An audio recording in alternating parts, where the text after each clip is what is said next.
Hello and welcome back to the Movie Basket Podcast. I'm your host, Tom, and I'm joined by my good friend, Gene. How's it going? It's going pretty good, Tom. Always nice to be back in the studio talking about movies. Yeah, I'm happy to be here. We had a little bit of scheduling issues. It took bit. us a little longer to get back in here, Mm-hmm. but I'm happy to be talking about what is a certified banger today. But We watched a good one. Yesterday was 420, yeah, and I think this ties in nicely to that. yeah. I mean, we'll explain the subject matter a bit in a second. Mm-hmm. I kind of didn't make that connection yesterday. It kind of is funny. I was 'cause thinking watched about last it. night, I was too. thinking about it while I was watching it, and I was like, Yeah. Were you off in Yodi land?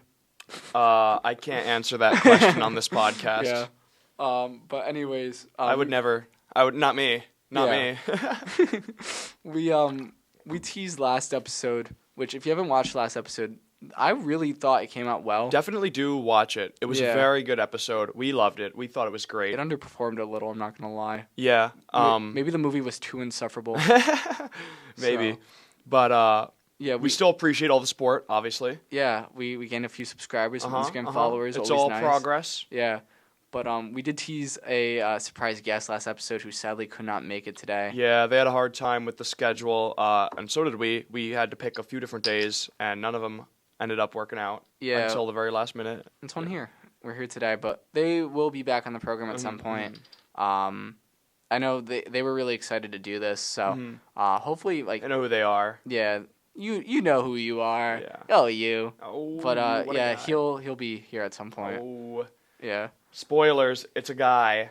Oh yeah. Oh yeah, you said him. That eliminates half of the world population. How exciting is that? I think someone's gonna guess it now. I think based someone's on gonna that. guess it. Yeah, now Yeah. because yeah. But anyways, Leave a guess. yeah. On our Instagram in the comments somewhere. Guess who it's gonna be? Just put a bunch of names.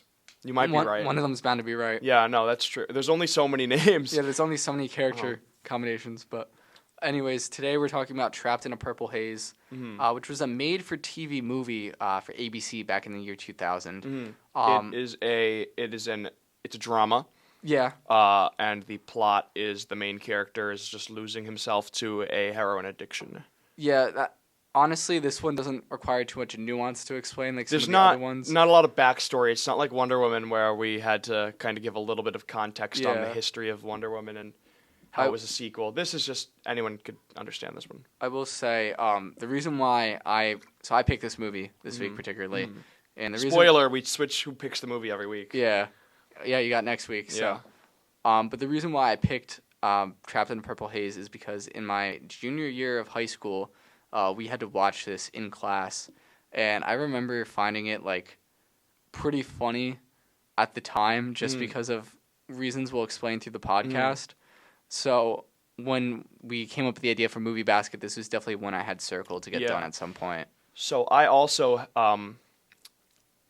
me and Tom went to high school. Yeah. I think everyone who's listening to this podcast already knows that because we've kind of beat that dead horse into the ground. You like to announce it pretty often. I do, because it's such a good bit. Yeah. You didn't by any chance know that we went to high school together. It's a great bit. I love bringing that up. Anyway, I did not watch this in high school. My class watched Juno, even Yeah. though we had the same teacher. We watched Juno. It's such bullshit. We had the same teacher. Why wouldn't he show us Juno? I guess the curriculum changed. Yeah. Because you're in the grade above me. But I don't know. We watched Juno, and Juno was a good movie. I actually really liked that movie. For as far as like an educational movie can go, it was pretty good. I feel like it's not even that educational. No, if it's we're gonna not. It's dive just a into good that, movie. Like, but Yeah. this is not about Juno. Yeah, so this is about Trapped in a Purple Haze. I'm gonna be honest, this movie, like, it's a very just like something that was lost to time, I think is the best way to put it. I had not heard of this movie until. And if you go onto Letterboxd, at least currently, as of last night, I think there were only 8 reviews total. for And the then you movie. went and you added one. Yeah, so this was definitely something that I feel like most people have forgotten, and for good reason. The only way we were able to find this movie was 480p 10-part Oh my god! uploads Just on YouTube. watching it was a 10-part YouTube series. Well, dude, back in the day, I don't know if you remember on YouTube, they used to cap how long of videos you could upload. So Is that why? Yeah. That's so funny. I don't know- I didn't remember that. yeah, I don't know. Which is crazy because I was a big YouTube kid growing up, but I don't know the exact timeline, but I know like the upload we watched was from 14 years ago, and none of the parts really I think went over like 10 and a half minutes. So it could have been that maybe they were limited at the time, or also I guess uploading speed was different back then too. Yeah, there was that, and then also for copyright reasons, you can't just upload the full movie. There's that too. But I mean, I guess Yeah, I mean they did it anyways. Yeah. So I mean, I feel like it's a one-part thing though. Could you do that? Are there any? I'm sure. Yeah. But the most notable thing about this movie is the fact that it had Hayden Christensen prior to Star Wars. Yeah, pre-Star Wars Hayden Christensen. And we'll circle back to Hayden Christensen as an actor later on in this because there's a pretty funny story related to both this movie and eventually Star Wars that we'll touch on. But I think at this point we should probably give a little more context on the movie. We've covered like 4 movies in this span, and none of them were Trapped in a Purple Haze. Yeah. So you want to go ahead and get started and introduce it to us? The movie starts at a hockey match. The main character name is Max Hansen. So he's in college. He plays hockey. He also is an artist, which is something that is explored pretty often throughout the movie. This is a big part of the movie is that he's think of Troy Bolton in High School Musical, sports and art. But like the opposite, because Max is an athlete. And he really likes playing hockey, but his mom is like a museum curator. And it's like a reverse High School Musical type main character. Yeah, so his mom's a museum curator, and she really wants him to go to this art program over in France, I believe it was. Yeah, it is. And he has zero interest. He does not want to do it. That's like one thing like I noticed throughout the movie is like obviously like this wasn't written that well. It's a made for TV movie, but like holy shit, like could she take a hint? Like he did not hide it. I have a lot to say on that front. Yeah. But. So we see his hockey game. He scores the winning goal. Well, actually, first it starts with him on the bench, and he's just like critiquing everyone else out there. Well, he's the star. Yeah, but it was funny, which has never been done before.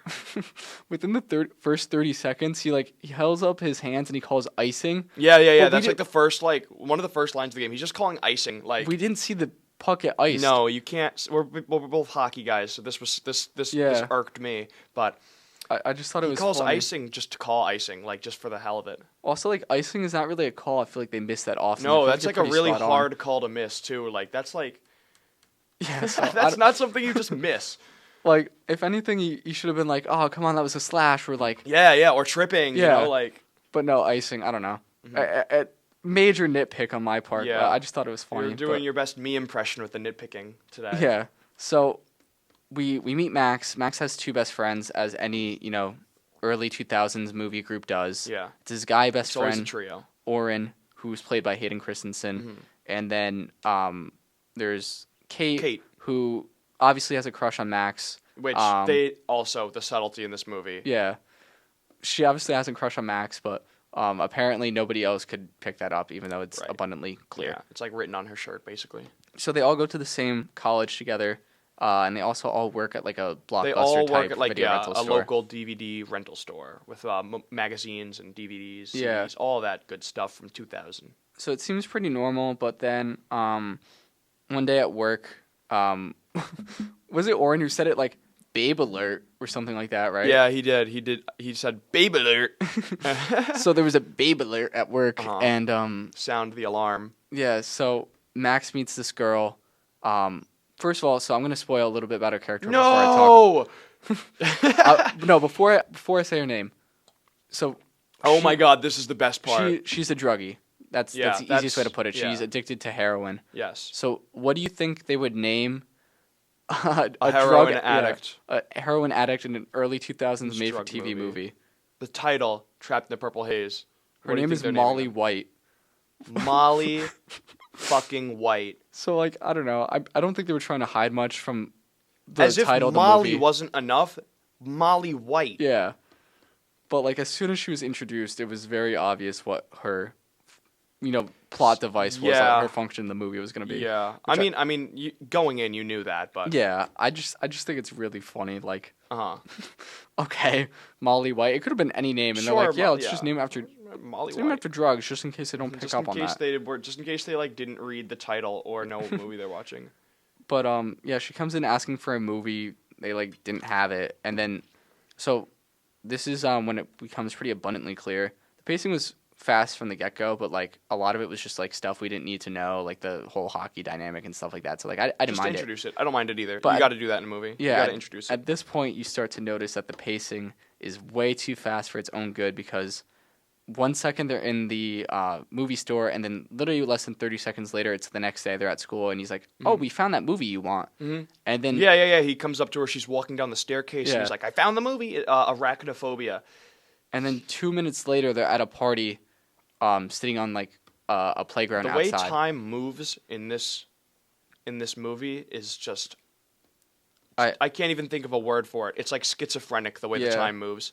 I feel like whoever came up with this movie had so many like ideas they wanted to do. That's the thing. But they were limited by the fact that like since it's made for TV, it's a 2-hour program, but I think at least half an hour of that is probably advertisements just based on Right. It's network It regulations. was not made to be a traditional movie. It is a made-for-TV program.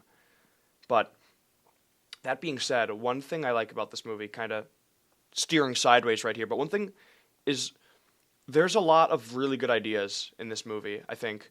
I mean, you could argue it's cliche, but the lead character, he's got a cool dynamic with the sports and art, and his relationship with his mother and father. Yeah, they did High School Musical before High School Musical did it. Yeah. So I really do think that there's a lot of potential, and the whole, I mean, obviously, early 2000s dramas, the trio friend group, love interest, love triangle, screwed up situation is so done.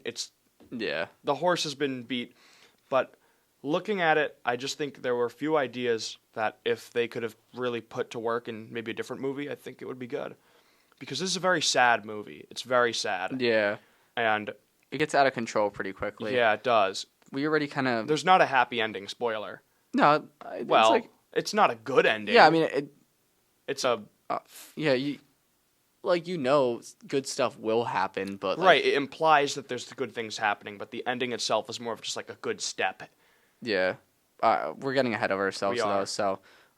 eventually, Molly introduces Max to heroin. She's a heroin junkie. Very quickly into the movie. Yeah, it didn't take too long. Sidestepping a little bit, though. Because we Plot A and plot B. The mom is pretty much the other main character of this movie, and I don't understand really why it was the mom. I hate the mom. Her whole plot device is that she wants her son to be a wonderful artist, and he is a wonderful artist, but he likes hockey more. And it's just really bizarre the way the mom treats him. Like, oh, you're going to hockey practice again? Like, yes, Mom, I play for college. Yeah. And she's like, you haven't even touched your painting, like it's broccoli on a kid's plate. You haven't even touched your painting. What the heck? And he's like, yeah, no, I have hockey. I just thought it was weird because, like, you see through the movie that Max and his dad clearly have a stronger relationship. But they have, like, a timid relationship with each other, even though it's a strong one. Yeah. Did you notice that? Yeah, definitely. But, like, I feel like, the dynamic of, like, that's my son. I got to make sure my son's And that's healthy. why I said there's good ideas, because I like that dynamic. I really do like that father-son dynamic. It's really cool. I think that's better, though, than the whole, like, the mom has expectations for her son. Because, like, anytime, like, so fast forward, all right. We're all surprise, surprise, he gets addicted to heroin. Yeah. So very anytime the mom, like, sees him, especially after, like, the family brought him back in and they were trying to get him to rehab, anytime the mom sees him, she just stares there, like, open mouth, like... Like, you again. Yeah. So, like, I don't know. Like, there was not really much of a conclusion for them. There was no payoff for the whole, like, I want to do my own thing and you're putting this pressure on me. I don't feel like it really went anywhere. I feel like we would have been so much better if it was just the dad from the get-go, and then we explored how, the relationship strains over time when you're getting addicted to heroin. But I guess that's also... What was the movie with Steve Carell and Timothy Chalamet? I'm not sure. Where was it? Ezra Miller? I don't know. There was one where, like, pretty similar concept to what I described, where, like, Steve Carell's son got addicted to, like, a Schedule I narcotic, and he was trying to, like, he wanted to protect his son. He wanted the best for him. He was trying to get him the help. As you do. And how hard that could be. So, like, again, it's a good idea. I don't think they should have went with the mom. It just falls flat in execution. It's really, really good ideas. But speaking of the mom, in the first couple, like, minutes of the movie, her and the dad are having a conversation in bed. I know And they exactly just where this is going. yeah, Yeah. so they randomly just start like making out Like for no reason. for literally no reason, and like I'm it's a bit of a nitpick, but like I just don't understand because It goes on for a minute too. Yeah, it goes on for an uncomfortably long amount of time. It's over 30 seconds, which is weird for this movie when everything else moves so quickly. When 30 seconds can be like multiple days in this movie, Yeah. and they are just sitting there, and it's like it doesn't add anything to the plot. And then it was just so random. He moved down from her lips to her neck before they eventually like cut it off, and I feel like I feel like I was watching a different movie. I was like, what is going on? Yeah. And then we never really saw like, I mean, obviously the dad and the mom interact again, but like right, but we didn't see we that never like, saw physical like connection again. a romantic relationship between them past that point. So it was so weird to include. And this is the first minute, not minute, but Like- first 5-10 minutes. I'm thinking about this in the 10 parts we watched it. So this That's was in true. the first 10. It Everything we was talked in the about pretty first much. episode. Yeah. Yeah. Of what were there, 9 or 10? Like 9 or 10, yeah, Okay. one of the two. But almost everything we've talked about to this point, besides obviously like the heroin addict part, has happened in the first 10 minutes. Let's just finish quickly summarizing Yeah, what happens. you wanna go for it? So, after they get together, Max and Molly, they go to a party, you know, as you do in the 2000s at the beginning of a drama. And so, you know, they get back, they do their own thing. Then he goes back home. He's talking to the mom again, and she's all like, you know, just Yeah. regular mom things. It's a very expected pace at this point in the movie. I'm just realizing we forgot the whole thing with her hiring herself for the job. Yeah, Didn't you you want find- to go into that? It's not that notable, but like it was very funny. She walks into a job interview again within the first 10 minutes, and like after who were we waving at? My old professor Oh, from nice. last semester. I was just curious. So within the first 10 minutes, like I guess she was like they mentioned that like she quit painting to have a family, which like first of all is something you don't really need to do. You could definitely paint from home. You know what I mean? Like Yeah. I feel like out of every career, that's probably one of the easiest ones to do while still being at home for your family. But regardless, she quit painting. She hadn't been like doing museum curating for a while, so she was trying to get herself back out there. And she visits someone who owns a museum that she was friends with back in the day. And she literally is just like I know what I'm doing. I know it better than you. If you don't like my job, fire me in 3 months. No notice. It's fine. But like it was so weird to like, what interview do you walk in and you're like, I know this stuff better than you do. None. You don't go to any Like, interview like that. She was so fucking cocky to the That's point that it was because funny. with the subtlety in this movie, they're trying to express that she's kind of does her own thing. She's very stubborn. That's the word I was looking for. She's very stubborn about everything, and this really helps drive that home. Yeah. But sorry to talk over No, you. yeah, you're Should we good. go to the little sister's birthday? I was just party going at to this say point? that. Yeah. Basically, there's that little regular like stretch of the movie where it's like, you know, he just comes home from the party and all that boring stuff. Then it's the sister's birthday party. And Chloe's the name. Yeah. And he's hanging out with Molly on his break from the record store, from the DVD store. Yeah, DVD. And she's like, "Why don't you come hang out with me?" You know, very flirtatious. She wants him to come back and sleep with him, but he's on the clock, so he's all on that hesitant. grind. Yeah, he's grinding. Anyway, she convinces him, takes him back. Next day's the birthday party. So him and her pull up an hour late to his little sister's birthday party. And I don't think we've gotten into just how bad the writing is, but this is where the writing starts to kind of unearth itself as being awful, because they just walk in and they give Chloe the present, and they're an hour late, like I said. They sit down at the table, and Molly's like, "I got you a present," and hands hands Chloe some, I think it was a CD, and the mom just says something like, "It's not often you get a present from someone you don't know." Yeah, that was like so trying to funny. start shit. Like every single character is always trying to start shit. Usually the mom, but like just the There's absolutely no reason for a comment like that. no, right? And it's like not a "where were you?" Just, "Oh, you showed up." It's not all, Yeah. you know what I mean? It's weird. The writing, I can't do a good job articulating. But also, like, The writing is horrible in this movie. At that point, what reason did she have to be beefing with Molly? Well, when Molly comes over for the first time, she's already beefing with her. Yeah, she walks in, Molly walks in, and she's wearing, like, tight clothes. Yeah, and she had, like, a belly button piercing that they focused in on. I guess that was for, like, it. for, like, a full minute, because nothing more taboo than a piercing. And so they wait for Max to come downstairs, and all while this is happening, she's just glaring at Molly, and she's just, like, very obviously hates her.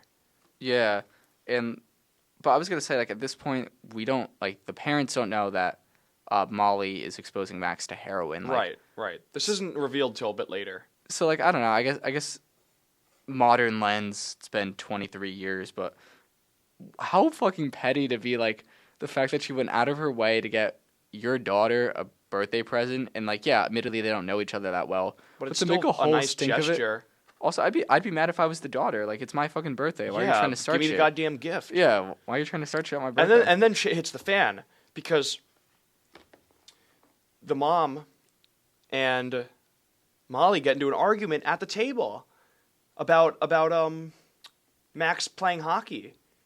Yeah. Molly's like, why don't you let him do whatever he wants? Which is not something you said. This was when she meets the dad. Mm-hmm. This is when you meet the parents. Again, it is the little sister's birthday party.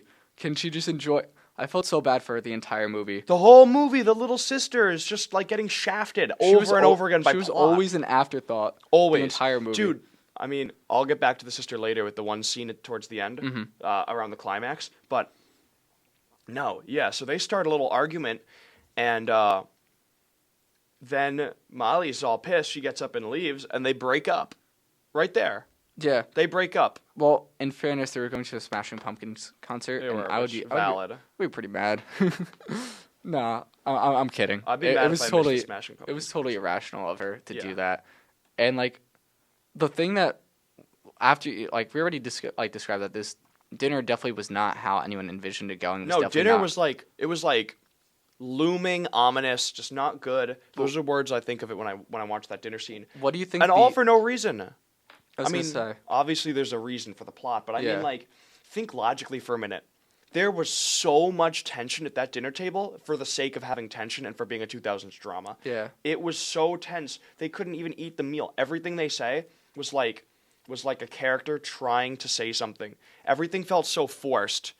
Well, every single character, sorry to keep cutting you off. Every single character throughout the movie, the parents, the kids Max age, the hockey players, they all say like these open-ended statements that are like meant to be like cryptic, like attention-seeking, if that makes sense. Like, oh, you wouldn't understand. Stuff like that. Very prevalent throughout the movie. I was just going to say, like, what do you think was the straw that broke the camel's back after what was already, like, described as a pretty disastrous dinner? Do you think it was another argument? Do you think it was a personal insult towards Molly? Do you think, like, there's a physical altercation? No, it was the family asked to take a photo, and Molly stormed out. Yeah. Which is so just, like, okay. Like, and then, and then he comes back in after it. Yeah. And the mom is, like, still trying to start. She's like, knew you'd come back. Like, it's my sister's birthday. And you guys are all my family. Yeah, I don't really... Smashing Pumpkins. But, moving past that point, it's a pretty quick spiral down where he... Now, like, a week passes. Yeah, like, just overnight. And it's you gotta, like, figure that out yourself, that, like, time has passed.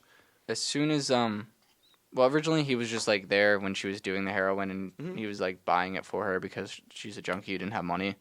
But then he started doing it as well, and, like, within a matter of, I feel like, 10 minutes... Yeah, the first time he denies it. Like, within 10 minutes of the movie, he goes from college student to panhandling in the mall. Yes, it happens so quickly. There is I want to say so much about this. Let's just finish summarizing it first, because I think that's just important, you know?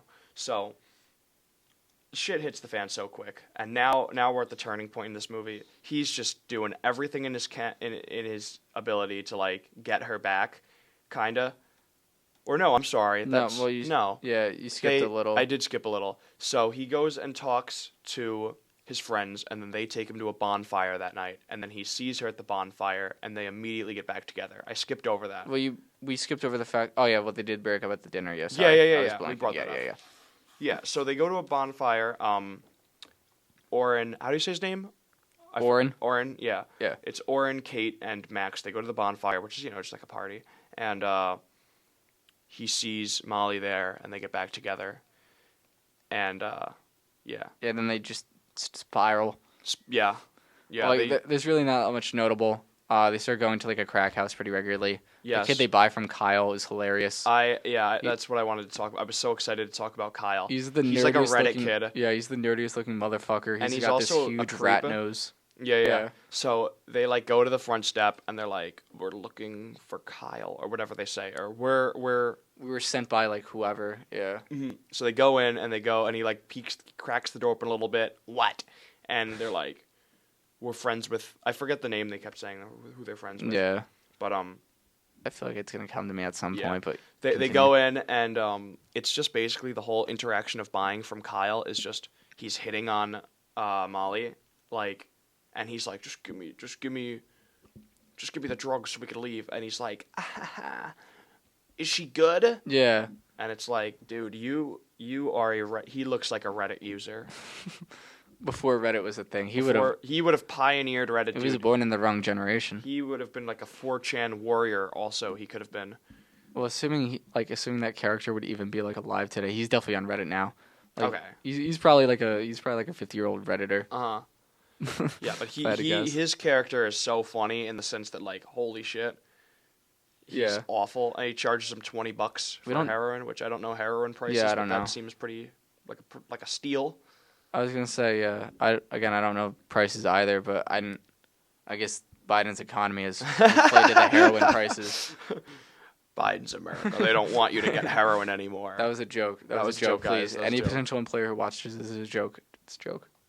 But yeah, we like to joke around here. We joke both sides of the political spectrum. We're a little silly. We're goofy guys. But yeah. So they get the heroin. He shoots up.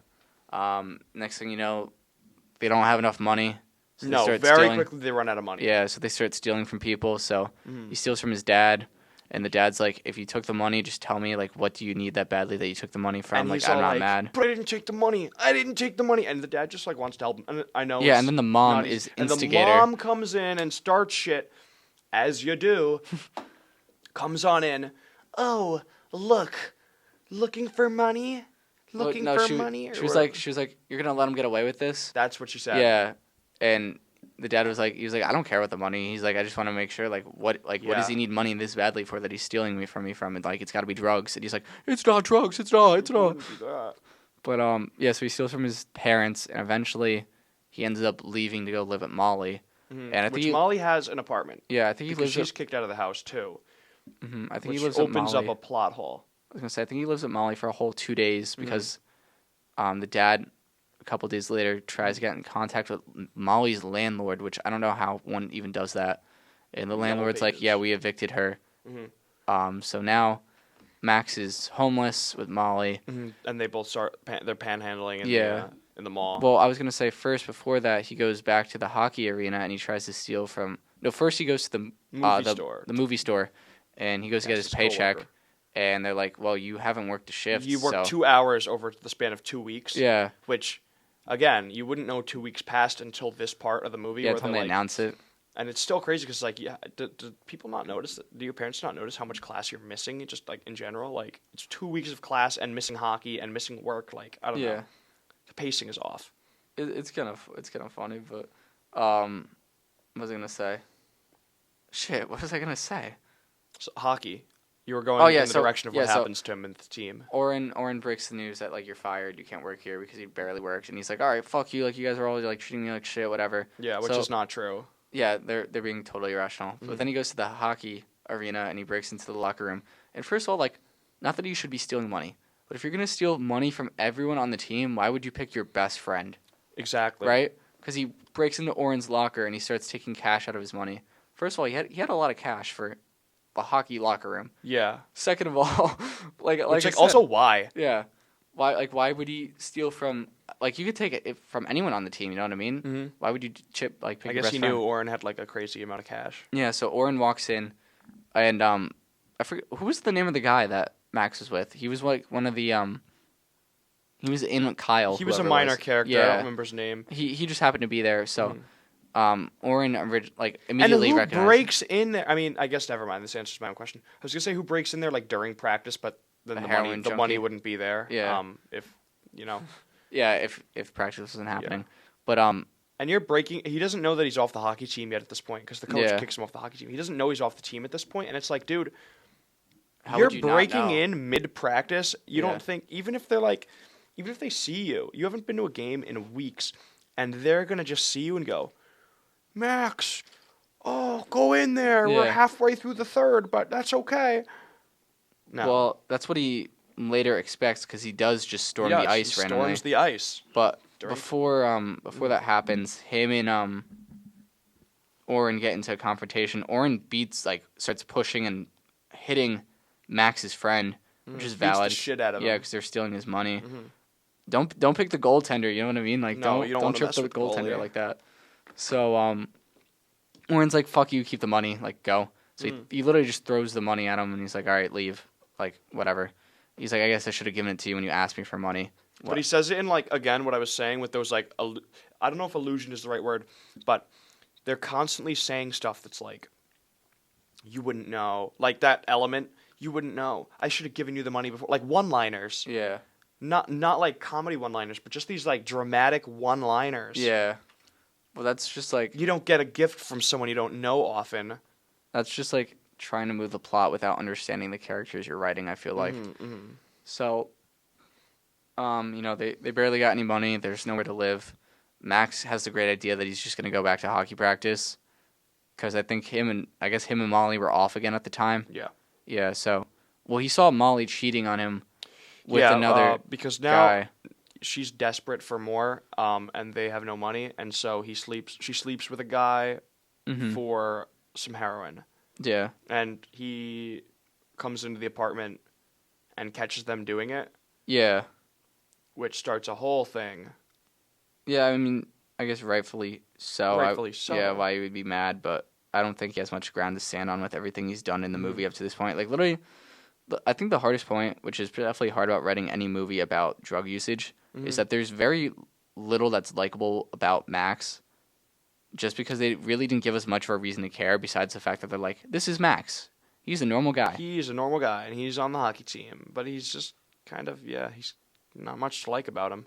Yeah, so They don't have in the beginning, they don't have everyone loves him, he was such a good kid, he's the star, they imply he's the star of the team, but they don't, it's not like a High School Musical Troy kind of thing where it's like everyone loves him, yeah. They don't establish that. He's just another dude on the team. And again, that's because they were moving so quickly. Like, the only players we ever saw interact was Max and Oren. Mm-hmm. Like, we don't know anyone else on the team, you know what I mean? Like, No, they're all just there. we don't know what they think of Max. We don't know what they think of Oren. We don't know. The coach was in one scene. Yeah, so it's definitely just like characters are there for the sake of moving along the story because they know they have to, but they don't really give you much of a reason to really care as the story is moving, nor do they really stay on anything for necessarily too long. So one of the best sequences in the movie happens after the whole hockey thing. So he gets kicked off the team, obviously. Coach is like, why the fuck are you on the ice? So He's leaves. like, get off the ice. Yeah. Get off the ice. He keeps saying get off the ice to him. So he leaves, and at this point, Max has really nothing else to do. He doesn't have a job. He doesn't have college because he hasn't gone to class. He doesn't have hockey. Doesn't live with his parents kick him out. anymore. Yeah. So he shows back up at Kyle's house, and Kyle pulls a gun on him. Yes. Yeah, Kyle pulled a gun on him, and he's like, I need it. Like, I need my fix. Like, what do I do? Like, what can I do? He's like, I don't have money to pay you. So Kyle, being the fucking Redditor he is, sends him to the comic book store To steal comics. Yeah. So That's crazy. I cannot emphasize enough. Within the span of a minute, Kyle pulls the gun. Max leaves. Max is in the comic book store. The police show up. The police detain him, and then he's picked up at the police station by his parents. That happens within a minute. 1 minute. This is not exaggeration. This happens over the span of a minute. Like, that's insane. You will never see that in another movie, and that's just terrible, terrible pacing. It is horrible. It just cuts, and the alarms are sirening, and he's just stealing comic books. and he's like looking through them all to find which ones he has to steal. He only takes like 2 comic books. Yeah. You're telling me that a guy that traps heroin can't afford 2 comic books in 2000? It probably cost $1. Also, like, are you telling me that like a comic book is so hard to steal that you have to break into the store at dead of night to do it? Yeah, like he couldn't just walk in with like a jacket and just stick it under and walk out. Totally. I don't know. Not that we endorse stealing on Yeah. Movie Basket, because Yeah. we don't, but there's Yeah. better ways. Like, it's such a silly thing to steal. You would assume, like, I guess just based on other movies, if you're doing like a grand heist in the dead of night, Can that it would he be, like Kyle a bank like, or something? Seriously, you're telling me he couldn't just buy that himself? You're telling me that the equivalent of however much, equivalent of an 8-ball is 2 comic books? Yeah. That's crazy. But Max gets arrested, and his dad posts his bond for him because he's like, I'm not gonna have my son sitting there in the cell. Like, I gotta help him. Mm-hmm. And this is like what we were talking about before, where the mom and the dad kind of start to disagree, because the dad's like, that's my son. At the end of the day, like, he's always gonna be my son. I need to get him the help The mom he is very needs. controlling. And the mom is just staring there, open-eyed, like wide mouth. Like, She doesn't no, really say he's much. a thief. He says he's no better than a common thief, which is like, that's pretty cold to say to your Yeah. son who just screwed up within the last month. Yeah, you know what I mean. Like It's a big screw up, but Yeah. I mean, yeah, huge screw up. But he's like a college student. He's been, I'm assuming, perfect for the previous like 20 years of his life. Yeah. So the first time anything goes wrong, she's like, nope, he's Nope, done. he's gone. dead. Yeah. Get him out of here. When Get are you going to back- start acting like an adult? That's Hey, what pack she it up, yells. bozo. Get out of here. So they bring Max home, and Max starts going through withdrawals immediately. Yes. Which I mean is scary. That's not something that most people know how to handle. I wouldn't know what to do in that situation. Neither so would I. that's definitely the. I don't use the word best. Right, most because realistic. I mean, but the whole movie I was gonna say is. that's I the- would say there's definitely a very real element of realism. Yeah. The writing does not convey it well, but It's all through it's visual. very yeah. it's very realistic. This movie, I would say. Yeah, so that's definitely the most That's I feel the like best impactful part. scene Yes. is seeing. There are some impactful scenes. It's a sad, realistic movie. This is something that could happen, Yeah, but which is the why writing makes it very difficult to take seriously. Yeah, I was gonna say this is why I get why they show it in health classes. It feels like it was made for a health class. But anyways, just fast forwarding, so he's home. They bring him to the hospital. He leaves the hospital. They have to find him again. Molly overdoses conveniently as he arrives to go find Molly, and then he gets picked up again and he's sent off to rehab, and that's the end of the movie. Yeah. So, now that we've summarized it, It only took us 37 minutes. yeah. but- Let's talk about some specifics. How about that end scene? Not end scene, but the end, the climax. Why is she in a motel room? She can't afford. She doesn't have $1 to her name, and she doesn't have an apartment. How did she get into the motel room? I mean, great question. I mean, they showed it was pretty trashy, I guess, but who knows? Yeah, but she does not have a dime. I was gonna. How did she get in the motel? Dude, the movie moves so fast that I didn't even pick up on that. You know what I mean? Like, They make so much emphasis on the fact that they're homeless. She's been kicked out of her house. There's so much. And, yeah, you'd think she would use that money on drugs because she's going through a withdrawal, but she's in a motel room. Yeah. And then she's using drugs in the motel room, but it's like, how did you get there? Mm-hmm. Small nitpick, but I was gonna say, as soon as we got to the hotel room, we were already out of the hotel room, so I kind of didn't even fully comprehend that. And we've said it multiple times. That's the biggest criticism of the movie. the pacing. I guess part of it is the fact that it was a made-for-TV movie. So for the typical 30-minute program, it's really only 22 minutes of content with 8 minutes of advertisements. So if it's a 2-hour program, you multiply that by 4, so it's 88 minutes with, what's 8 times 4? Dude, you can do it. 16, and then it's 24, then it's 32. So 32 minutes dude. of advertisements. So in fairness, 88 minutes is not that long of a movie. Especially in today's day and age. It's I feel like perfect movies health class movie. Yeah. Actually, Juno is a better health class movie, but this is a good health class Juno's movie. a shorter movie too, so it Yeah, it works is. well for that. But so I guess part of it is just kind of limited by the format they chose to do, the medium they chose. I just realized I was not talking into the mic for that, so that probably sounded weird. Sorry guys, but so part of it is limited necessarily, but they don't really do themselves any favors. I feel like the best way they could have done it is if they just cut some stuff out and focused on more other things. Like we mentioned how Or Kate. if they made it a little bit longer. Yeah, or longer. But add a little bit more meat. We mentioned the whole like friendship dynamic. Yeah, they don't explore it at all. Yeah, and I think it's a cool dynamic. The only thing we get is that Kate like confronts him more than once. Mm-hmm. He also shows up at Kate's apartment and he falls down the stairs, like he collapses. Yeah. And obviously we know that Kate has a crush on Max, but yeah. we don't really see much of them interacting. Mm-hmm. Oren, the only thing we know about him is that he's Max's friend and coworker and teammate. Yeah, and teammate, and that's it. Like, you know what I mean? Like, we don't really know much about these characters. Right. So I feel like, obviously, like, it's important to have a friend in a type of, I guess, movie like this, but they could have either... They could have fleshed it out a little bit more. Yeah. Either make it longer or remove one of them so you have more time for the other. Because, like, neither one really made much of an impact. Mm-hmm. And the family, too, because he had an older brother and a younger sister. Yeah. The younger sister gets more screen time than the older brother. The older brother is just there. He doesn't even have a birthday party. He's just there. He just has a couple lines. He's kind of just like there to help the dad. You know what I mean? Like he wants the same thing the dad wants. And like, again, like, you know, the realism comes in from seeing how the addiction impacts his family and how it impacts his friends. Yes. So I get like giving like, you know, you have to flush out this family from, but they don't flush it out. You know what I mean? We don't know anything besides the fact that his mom hates him and his dad, you know, is trying to be protective of his son. So another thing I wanted to touch on, the camera work. Oh, yeah. The camera is bizarre. Yeah, it's there are shaky. some The whole movie is shaky cam. There's a lot of flashback sequences, especially when he's single in the middle of the movie, or the first fourth of the movie, where after they break up but before they get together. In that short period of time, there's like a whole bunch of flashback sequences.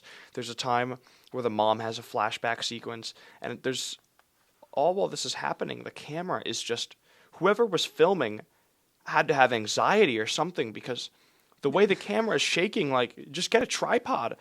Kind of going on to the anxiety, maybe it's a social like anxiety, because the camera was also like always in a weird position. Like, always. It was never framed well. Especially in the house. There's one shot I'm picturing right now in my mind, and you'll probably know it when I describe it.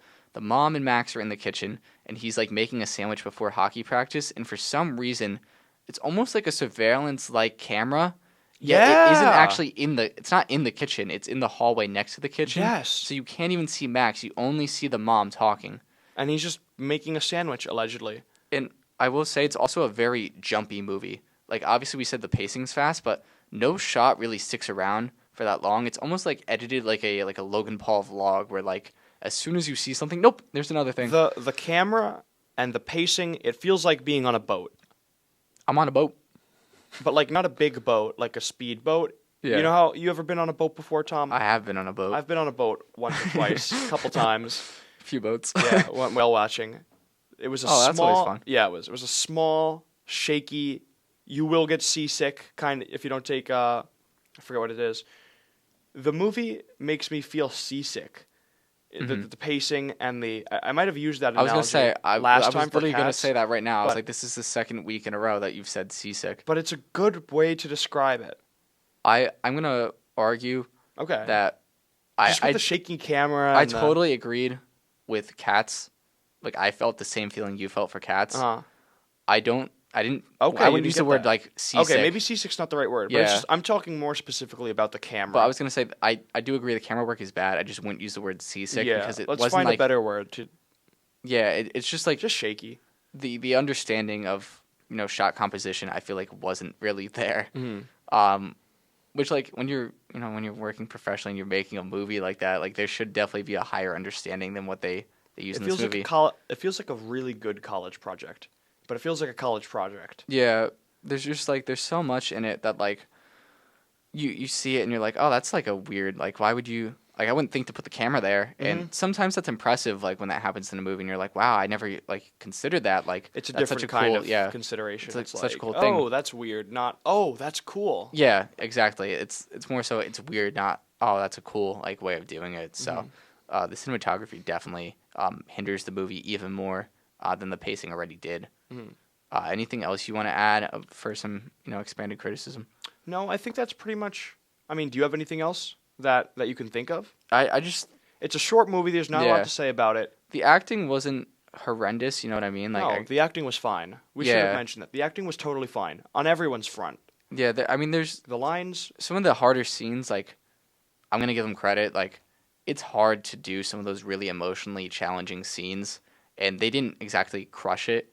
But at the same But they time, did like, fine. yeah, it was fine. So It was fine. and like I said, most of these actors are pretty no name. So like, I'm not gonna fucking dunk on someone for a movie they did 23 years ago who hasn't really acted since. You know what I mean? Yeah. It's just not right. Yeah, But it's not something to really criticize the acting in this one. The acting is fine. It's all, you know.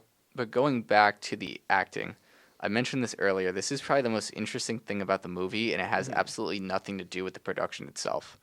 So we've mentioned multiple times that Hayden Christensen, who played Orin, went on to play Anakin in the prequels for Star Wars. Guess who the final? It was between him and one other person. Guess who the final candidate was? It's not for the Molly, I'll role? tell you that. Yeah, it wasn't Molly. It was Max. Not Molly White, it was Max. So really funny that they worked on this like low budget movie, and then just a few years later, the like exact opposite happened because obviously the actor for Max got the lead in this one, and then when it came time for Star Wars, Hayden Christensen got the lead over Max. So Yeah, it's pretty crazy to think about. which role do you think is better? Which role do I think is better? Yeah, I think I'm going with Max. I'm going to go with Max, too. But He crushed it. yeah, I don't know, just really interesting. That's honestly like that's one of the first things they noted on the Wikipedia article. Besides the fact that it's a reference to Jimi Hendrix. Yeah, Jimi Hendrix, which we were talking about it before. We didn't even bring that up. Yeah, I mentioned my Letterboxd review. I'm like, based on the title, you would expect it to be like a crazy Jimi Hendrix biopic, but it's not. It's just No, it actually doesn't even really mention music that much in general. yeah, music actually. Yeah, you're right. Music played no role Other besides than the fact that they Smashing went to the Pumpkins, concert. which Yeah, is cool, but like that's also so random. yeah, you're That's right. really random. That- Why did yeah. they choose the Smashing Pumpkins? Yeah, like I love them. They're great. Oh, but I was gonna say like the title would have made more sense if they were like if Max was torn between hockey and like music, like what if he was like a guitar player? yeah, Like- that would have been really Yeah, cool dynamic. Then I'd get like Trapped in a Purple Haze, but like Mhm. I don't know for No, it was out of place. yeah, interesting. Yeah, I That's a didn't- nitpick. Ripping on the title. That's a nitpick. But whatever. no, I guess, but like I just like Jimi Hendrix. So I will also say there's not much to talk about to that like past that point, so that's kind Right. of why I'm focusing on the title. yeah. I also just think it's a funny observation, so I don't mean to nitpick. So No, I think it's a funny observation too. Yeah. I was thinking it too the whole time. yeah. Do you have any other concluding thoughts on this? I mean, I want a good Jimi Hendrix biopic. I can't believe all the musicians they've given like biopics to that they haven't done like a real yeah. Jimi Hendrix one Yeah. lately. I mean, that's kind of hard to do now. He's not exactly going to be good to show up for a shoot. But Well, no, you no, know what I know mean. what you mean. Yeah. I know what you 'Cause mean. I was gonna say like they did Elvis. Elvis isn't Yeah. alive, but yeah, they need to make that happen. I'd be all over that. Did you watch Speaking of biopics, did you see Bohemian Rhapsody? That was probably my favorite out of the I ones actually didn't. recently. That was I a good didn't. one. Oh, really? I'll have to do that. Yeah, Rami Malek worked really well as Freddie Mercury. Mm. I also really liked. I forgot the name of the guy, but the guy who was in the Elton John one did a really good job. Yeah, too. he did. He did. I also forgot his name. I know my friend knows it. Yeah, but But all right, we're getting distracted. I like biopics personally. Uh-huh. They're pretty good. Not Yeah. Elvis though. Fuck Elvis. I didn't like that movie. I didn't watch it, so. You're not missing much. It's like 3 hours. I wasn't into it really at all. Mm-hmm. But this is usually where we go into some of the reviews. I know you said you had IMDb open. Yes. I will say for Letterboxd, there's not really anything. So I'm gonna skip over my Letterboxd segment, but you go away with the IMBD. The for me. Thank reviews, you. the reviews are extremely positive. Really? I noticed that across the board. It has like a 7 on IMDb, and most of the reviews are 10s and 9s and 10s. Well, I'm gonna say who's reviewing this movie. You know what I mean? Like no major, like publication is probably touching this, right? No, these are all user reviews. Oh, okay. But it just there's a genre. It falls into that 2000s dramatic. There's a target audience for a movie like this, and I think that's kind of why there's so many positive reviews. You know what I mean? I've never met anyone in that target audience. I will No, say. neither have I, but it exists. Cheesy 2000, not cheesy. Oh, no, cheesy 2000 dramas. It was nominated for a Prism Award. I have no clue what that is, but the fact that it was nominated for any awards is wild to me. No, it seems like reviews are pretty good though. Yeah, 7 out of 10 stars. People, totally seem to be into it. I like I got enjoyment out of this movie. I'm not gonna lie. No, I enjoyed it too. I'm not gonna cross my hands and be like, this fucking blew. Mm-hmm. Like I had fun watching this, but like from a grounded perspective, ignoring the fact that like it's a little silly. It's a fine movie. It's fine. Really, I rated it kind of low. I gave it 1 out of 5 stars on Letterboxd, and it's really just because of how bad the pacing was. Like, I would give it a 3. I think the pacing is what made it almost funny at points. Yeah, you know what I mean. The pacing is nuts Because like I said earlier with the whole robbery and going into jail, like it happens so fast that you almost can't like 1 minute. It's almost like a reenactionary thing to laugh because like you can't believe how all the shit is unfolding in front of your eyes.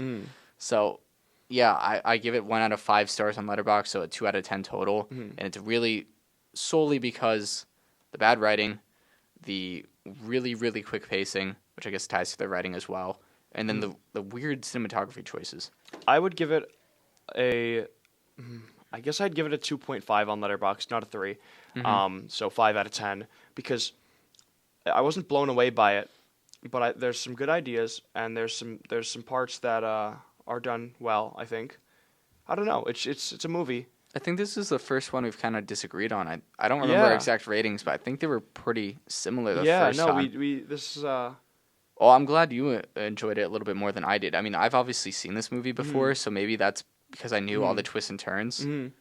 So I don't know. Maybe that factored into it. I think it just had some good ideas. Oh yeah, I think it was hilariously poorly executed. Yeah. With just a lot of things, but the story has its moments, I think, and so that's why I'd give it a 5 out of 10 because it's just like ups and downs. The glimpse of a good movie you saw within it. It's just mid. It's a mid movie. Yeah, you're right. Like the whole dad dynamic was like I think there's done cool really ideas. Well. The dynamic with the dad is cool, and I think also like it works pretty well because there's a lot of relatability. And it's hard to touch a movie like this. It's yeah. They did a good job with the realism. I think it gets weighed down so heavily by the bad cinematography, the bad writing, and the weird pacing. Yeah, I was gonna say like Max is such like an everyman character that like even if he's not necessarily the most likable, like you definitely see like elements of yourself in him, which I guess kind of helps with the whole like the weight of the situation and him going to rehab. Totally. So, I definitely understand your rating. Maybe I'm being a little too hard on it. Maybe I'll bump it up to like 1.5. But, Can't take it back. Your review's already out there. Yeah. I read it before. But I think that pretty much concludes the movie at this point. Are there any thoughts about anything to this point you want to add? Any movie basket stuff before I conclude? I think we pretty much covered it all. As for movie basket, we are going to obviously do our best to get the next episode out on time. Episode 4. This one we're recording on April 21st. If everything goes right, it should be up Wednesday morning. That's my plan right now, and looks like I don't have to edit much, which definitely helps. So if you're watching this on Wednesday morning, leave a comment. Let us know what you thought of the movie. If you're watching this on Wednesday morning specifically, let us know. Also, looking ahead, so we've mentioned many times this is done at our college's radio station. Realistically, I think we only got another shoot in here before we're going to go home for the semester. So we will find some way to produce probably content over the summer. Some kind of content, whatever. May not be as regular as it is now. But we'll get something out. Yeah, we'll get something out for you guys. But with that being said, thank you all for joining, especially if you watched to this point. Like we mentioned earlier, your support has meant a lot to us. We love all the support. We're very happy about that. It's really encouraging, like when people come up to me around campus, like talking about like the podcast. So I had a couple of my friends from home bring up the podcast. I was really? like, wow, that's pretty cool. Yeah. So I really appreciate all the support you guys have given us to this point. We're looking forward to whatever next episode may hold. Thank you guys for joining us for Trapped in a Purple Haze. Have a good day, everyone. See ya. See you later.